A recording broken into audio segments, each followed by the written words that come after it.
Good morning everyone, welcome back to BBN online classes. हम class 8 में chapter 6 combustion and flame पढ़ रहे हैं। कंबशन एंड फ्लेम में अपन ने पढ़ा कैलोरीफिक वैल्यू। तो बेटा कैलोरीफिक वैल्यू के बारे में मैंने आपको बताया। कैलोरीफिक वैल्यू क्या होता है? जब 1 kg फ्यूल का कंबशन करते हैं तो उससे कितना हीट अपने को मिलता है, उसी हीट के अमाउंट को अपन उस फ्यूल का क्या कहेंगे? Calorific value. क्या कहेंगे? Calorific value. ठीक है। और कैलोरीफिक वैल्यू को अपन किस यूनिट में लिखते हैं? किलो जूल पर केजी में। किस यूनिट में लिखते हैं? किलो जूल पर केजी में। तो यहाँ से एक इंपॉर्टेंट क्वेश्चन ये बन सकता है कि कैलोरीफिक वैल्यू क्या है और इसकी यूनिट क्या है। तो इसकी यूनिट क्या होती है बेटा? किलो जूल पर केजी। और सबसे ज़्यादा कैलोरीफिक वैल्यू किस फ्यूल की होती है बेटा? हाइड्रोजन की। ये लिखा हुआ है, ये आपको इंडेक्स दिखाई गई है इसके अंदर। देखो नीचे, सबसे ज़्यादा कैलोरीफिक वैल्यू किसकी होती है? हाइड्रोजन की। और सबसे कम किसकी होती है? काऊ डंग की।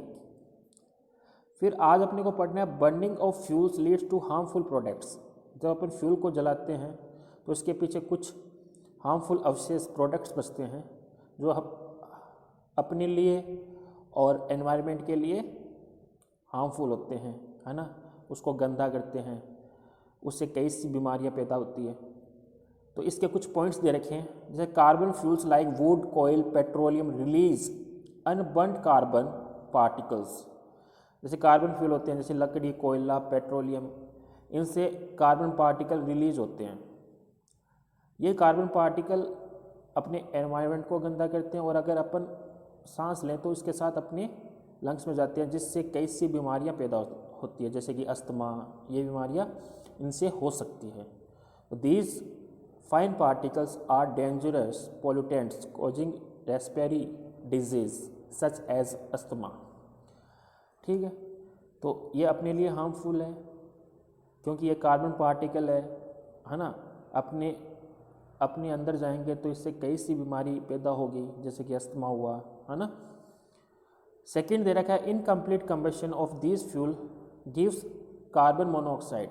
अगर इन फ्यूल का अपन कंबशन करें तो इससे carbon monoxide gas CO, carbon monoxide gas release होती है, जो कि एक जहरीली गैस है।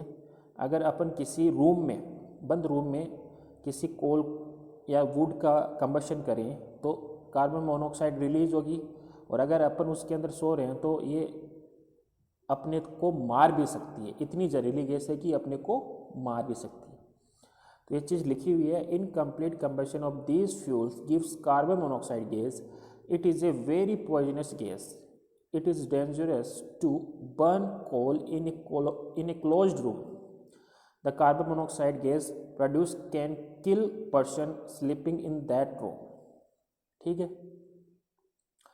थर्ड अपने को देखा है combustion of most fuel release carbon dioxide in the environment.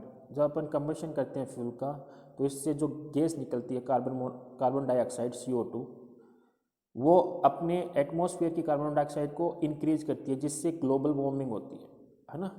जिससे ग्लोबल वार्मिंग होने का चांस है। Combustion of most fuel release carbon dioxide in the environment increase concentrations of carbon dioxide in the air is believe to cause global warming.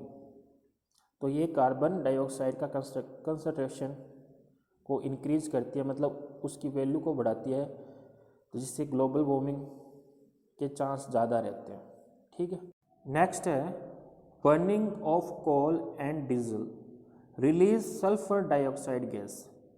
जब अपन diesel का और कोल को जलाते हैं तो उससे गैस निकलती है सल्फर डाइऑक्साइड गैस, जो बारिश के पानी में घुलकर बारिश के साथ अर्थ पे आती है।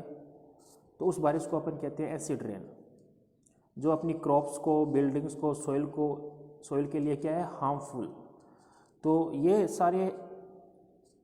सारे जो हार्मफुल अपन ने पढ़े, जब अपन किसी फ्यूल को जलाते हैं तो उससे अपने को कार्बन मोनोऑक्साइड गैस निकलती है, उससे सल्फर डाइऑक्साइड गैस निकलती है, कार्बन डाइऑक्साइड गैस निकलती है, जो अपने लिए, अपने एटमॉस्फेयर के लिए क्या होती है? हार्मफुल होती है।